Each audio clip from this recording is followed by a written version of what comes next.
Shalom, jemaat kasih dalam Tuhan, kita bersyukur hari ini di dalam suara pengembalaan saya akan menyampaikan satu bagian firman Tuhan tentang sebuah jemaat, yaitu jemaat di Berea. Saya tidak tahu apakah kita pernah membaca kisah ini, tetapi bagi saya ketika saya membaca kisah ini dan saya beberapa waktu yang lalu itu mendalami di dalam pendalaman Alkitab bersama dengan rekan-rekan pengurus pemuda, dan saya mendapatkan hal yang sangat-sangat luar biasa dari jemaat Berea ini.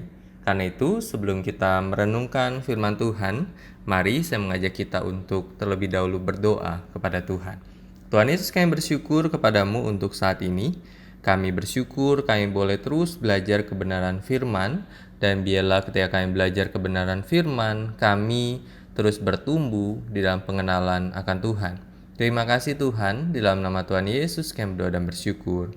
Amin.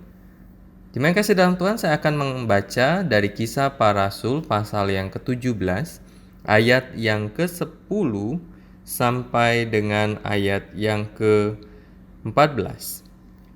Dikatakan di sana, tapi pada malam itu juga, segera saudara-saudara di situ menyuruh Paulus dan Silas berangkat ke Berea.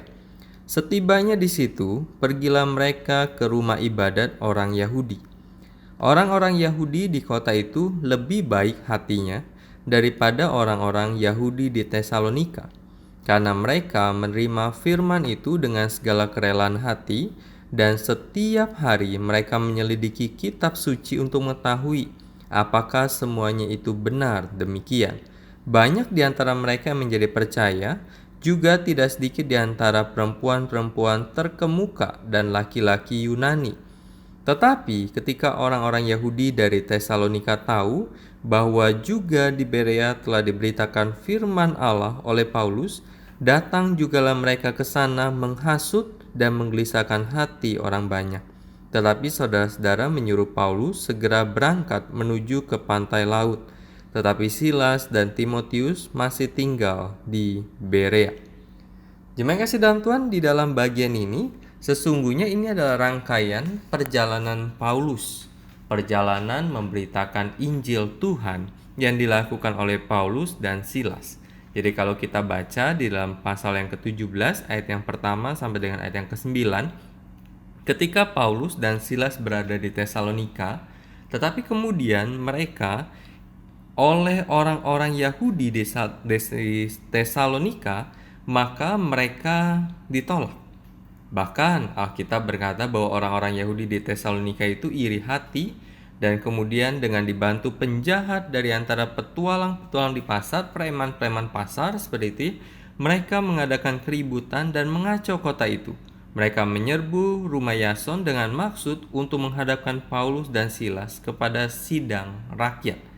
Ini yang dilakukan oleh orang-orang Yahudi yang tinggal di Tesalonika. Tetapi kemudian Alkitab berkata bahwa Paulus dan Silas berada di Berea. Sama-sama orang Berea pada waktu itu yang ditemui oleh Paulus dan Silas adalah orang-orang Berea yang berasal dari orang-orang Yahudi. Tetapi sikap mereka, sekalipun satu warga negara, satu keturunan, yaitu keturunan orang-orang Yahudi, tetapi orang-orang Berea, Alkitab katakan bahwa mereka lebih baik hatinya daripada orang-orang Yahudi di Tesalonika. Jadi ini perbedaan. Jadi kalau kita berkata bahwa sama suku belum tentu sama adat, sama suku belum tentu sama sifat. Dan ini yang terjadi pada orang-orang Yahudi di Tesalonika dengan orang-orang Yahudi di Berea.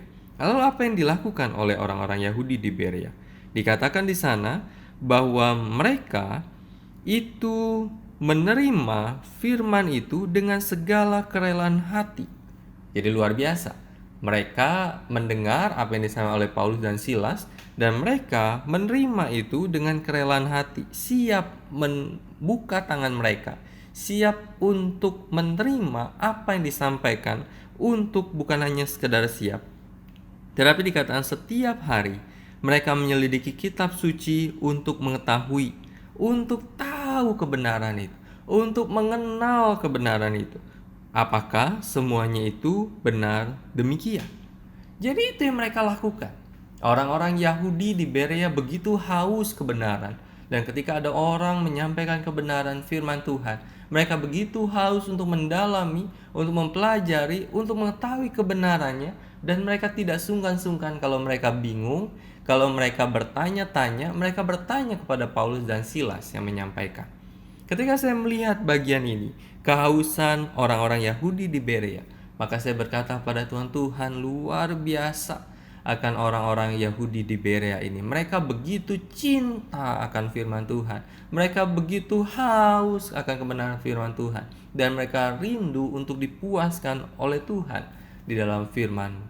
Dan ketika saya merefleksikan ini, maka kemudian saya merefleksikan, mungkinkah ada orang-orang Kristen, dan saya terus berdoa supaya semakin banyak orang-orang Kristen zaman ini, bukan karena sekedar karena COVID, mempunyai kerinduan untuk belajar firman Tuhan, tetapi di dalam situasi apapun, situasi yang baik, situasi yang tidak baik, situasi yang menyenangkan, situasi yang tidak menyenangkan, situasi yang penuh dengan pandemi atau nanti situasi yang tidak ada pandemi lagi, kita sebagai anak-anak Tuhan itu punya kerinduan dan kehausan untuk belajar kebenaran firman Tuhan, menemukan kebenaran itu yang disampaikan oleh Tuhan melalui firman-Nya, dan menghidupi kebenaran firman.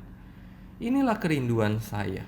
Kerinduan untuk kita bukan hanya sekedar ketika pertama kali bertobat kita begitu antusias baca Alkitab, kita antusias ikut segala kegiatan gereja, tetapi bertahun-tahun setelah kita percaya pada Tuhan, api itu mulai meredup, api itu mulai padam. Kenapa mulai padam?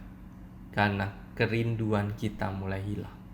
Biarlah pengalaman dari jemaat Berea menjadi sebuah mercusuar bagi kita, sebuah letupan api di dalam diri kita, bahwa kita harus rindu, kita harus punya sikap hati yang rela hati untuk belajar, yang rela hati untuk menyelidiki kitab suci, yang rela hati untuk bertanya tentang kebenaran, sehingga kita hidup dalam kebenaran firman Tuhan.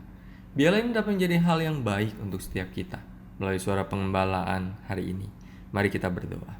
Tuhan Yesus, kami bersyukur kepadamu untuk saat ini. Bapa, Engkau sendiri yang tahu kehidupan kami, dan biarlah kami punya kerendahan hati, punya sikap hati menyelidiki firman-Mu dan menghidupi firman-Mu dalam hidup kami. Terima kasih Tuhan. Dalam nama Tuhan Yesus kami berdoa dan bersyukur. Amin. Tuhan Yesus memberkati kita. Amin.